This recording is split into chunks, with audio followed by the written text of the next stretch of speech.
विषम परिस्थितियाँ जीवन में आती रहती हैं और जाती रहती हैं। आचार्य पूज्यपाद स्वामी कहते हैं, एक आपत्ति विपत्ति दूर होती नहीं है और दूसरी आके सामने खड़ी हो जाती है घटी यंत्र के समान। जैसे खेत में आपने देखा होगा, पानी डालने वाले जो घटी यंत्र होता है, पहले भरता है और फिर जाकर के खाली हो जाता है, फिर भरता है फिर खाली हो जाता है। ऐसे ही एक विपत्ति जाती है और दूसरी विपत्ति आके खड़ी हो जाती है। इसी का नाम संसार है। जो पग पग में बाधाएं उत्पन्न हो, ऐसा संसार में संसरण करने वाला जो जीव होता है। तो आप ये सोचिए कि सबसे पहले कि विषम परिस्थितियाँ तो सामने खड़ी ही रहना है। चाहे आप घर में रहो, चाहे मुनि बनो, कहीं भी रहो, ये आना ही आना। सबसे पहले अपने माइंड को ऐसा सेटअप करो। दूसरी बात, जब आनी है तो फिर हमें इसमें किसी प्रकार से घबराने की ज़रूरत नहीं है। आपको चिंतन के माध्यम से अपनी आत्मा का संबोधन करना है।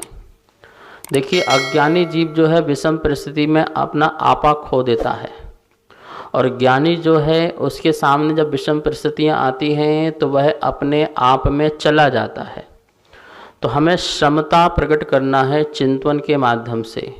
जैसे जैसे जो भी विषम परिस्थितियाँ आएँ, आप आत्मचिंतन करें और कर्म पर विश्वास रखें कि देखिए, ये कर्म जो है वो अन्याय नहीं कर रहा है, ये न्याय ही कर रहा है।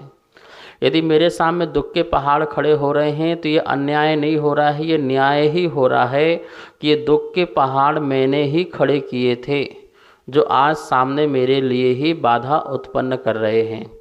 इस प्रकार से अपना आत्म संबोधन होना चाहिए। कोई मुझ पर या प्रहार करे, मुझ पर किसी प्रकार को दुख पहुंचाने की कोशिश करे, तो ये सब मैंने ही अपने लिए खड़े किए थे। इस प्रकार से जब अपन चिंतन करते हैं तो हमें क्षमता आती है, और साम्य भाव से जितनी विषम परिस्थितियों को सहन कर लेते हैं वो कर्म कट जाते हैं।